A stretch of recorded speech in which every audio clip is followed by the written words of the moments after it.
What's going on YouTube? It's your boy DT Tech Twin Treyon here, back with another video, guys. Guys, it is that time now to do a review on the best gaming TV, or one of the best gaming TVs now, since the LG C1 is out currently.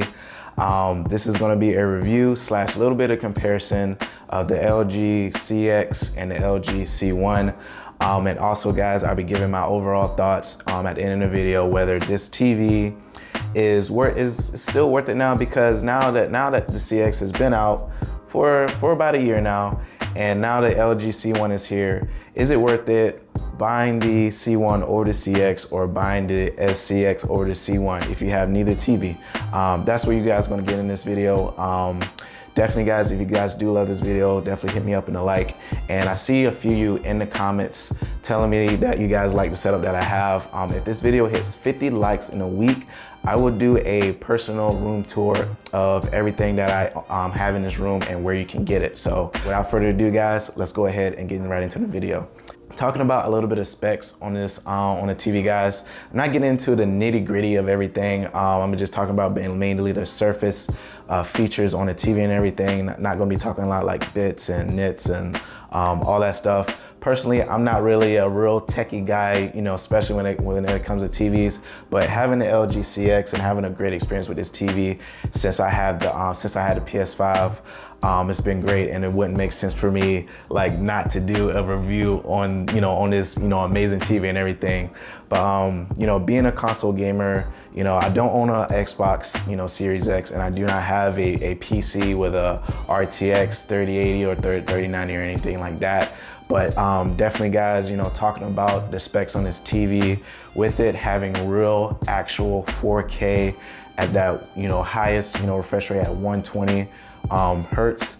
Like if you have like all three of these consoles and the PC and everything, like it has 4 ports, 4 HDMI 2.1 ports supporting up to 4K at 120 hertz refresh rate, and the TV will handle all three fine. But moving on from that, guys, the TV has definitely that NVIDIA G-Sync for definitely that for consoles and everything, has that FreeSync Premium as well. Got a VRR, the variable refresh rate, and definitely like talking about being a PS5 gamer, like talking about games that I've been playing, like Miles Morales, or PS4 games that's been upgraded to PS5, like God of War, Division 2, Destiny 2, and newer games like Ratchet and Clank and everything. Like, guys, this TV has incredible response times, and this is me playing on a 55-inch version of the TV. Like, this thing matches up with a lot of all the monitors that are out there, even in the high res refresh rate monitors and everything out there. This thing is incredible to play on. I always personally been a TV player anyway, but this is by far the best TV that I've ever owned. Something that I never experienced before. I've always been a Samsung guy. I got the the Samsung phone. I got the watch, the buds, and everything. And I always was a Samsung guy when it comes to TVs, but everybody's been talking about the LG OLED, and for the next generation of consoles and everything.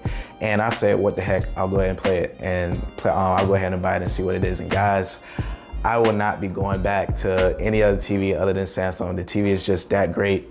The black levels are awesome.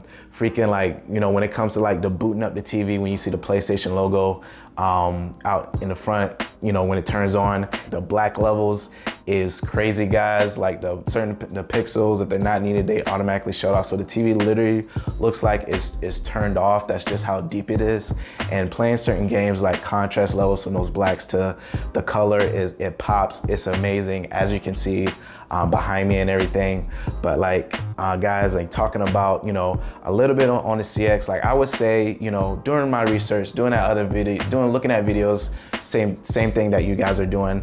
Like, it seems like to me that LG is literally like 5% better on about every level of it. SpawnPoint does a great review between the two TVs, doing a direct comparison.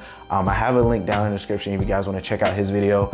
But literally talking about a little bit about the gaming input. It's incredibly low. It's very responsive. And then paired with that game, it does have the game mode settings. So when you're playing a game, it automatically goes into game mode. And so it helps a little bit, further on that lower, input lag and everything. And talking about on the C1 a little bit, you can actually put custom settings in game mode. It has certain presets, like if you're playing like a first-person shooter game or adventure game, it does come with settings like that as a default, and you can edit those settings as well. Again, SpawnPoint does a great review on the LG C1. Again, the video is linked down in the description if you guys want to check it out. But moving on to like a little bit about the design, guys, like this TV, just like the C1, is incredibly thin.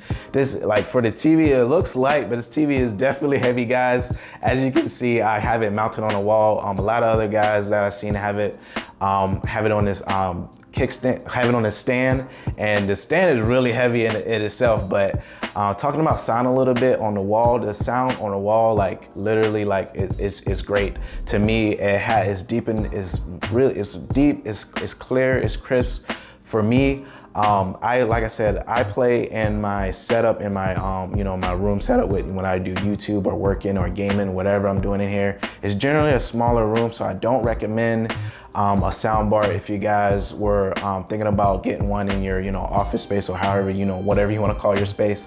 But definitely I would recommend a sound bar if you plan on mounting this thing on the TV, like in your living room, or even just putting it on a stand in your living room. For the bigger room, you want a better sound, crispier, deeper, levels and all that good stuff. Talk like freaking, like the bezels, guys, is literally thinner than my phone. Like, it's crazy.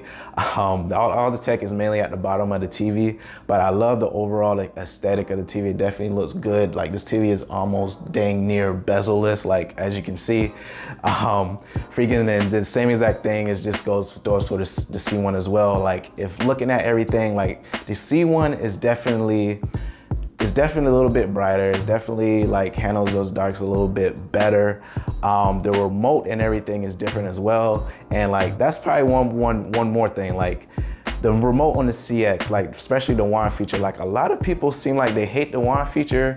Like, I personally like it. Like, for pressing the arrows and everything, like if you're putting in your password on like Netflix or Hulu or something, or typing something on YouTube or something like that, like you can literally just point the wand on the TV and literally like point and tap out, everything that you want to do. It's a lot quicker in my opinion than pressing the arrows and everything. And then going into like shows that you want to watch on Netflix or Hulu or whatever, like pointing in the direction that you want to go is definitely a lot faster for me than pointing the arrows and everything. So generally with the wand point feature, I like it. But moving on from that, guys, just talking about like my overall thoughts with the two TVs, and like, is it definitely worth it? I had this TV since October, a little bit before the PS5 came out, and up to now in July, going into August and everything, like I haven't experienced any burn-in issues or anything like that at all.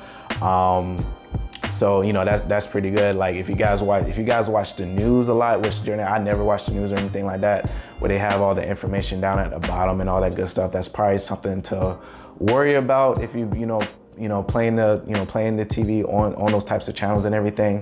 But or playing them on game. I know certain sports games and TV shows that does it as well. I personally don't watch any of that stuff. I mainly just watch shows on Netflix and movies and stuff, and just play video games and everything all the time. But other than that, guys, like talking about whether it's worth it or not, like I believe that between the LG 10 and the LG C1, it's two different types of people.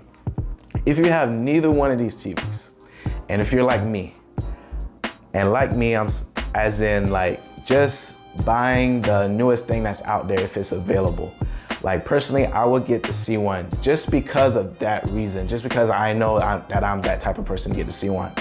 But if we're talking about comparing the two, whether it's actually worth it or not to buy the C1 over the CX, I highly do not recommend it. Like literally, like I said, it's only 5% better on it. And if you're like, this is a TV like no other. Like if you buy this TV, upgrading for whatever TV that you got, you're gonna have an amazing experience. Like I said, the visuals, the four HDMI 2.1 ports supporting that 4K at 120 hertz refresh rate is amazing. I love you know, all those features and everything. The game mode, it has very low input lag and all that good stuff. Like guys, like I can't highly recommend like comparing these two TVs. It is not worth it in my opinion to buy the C1 over the CX.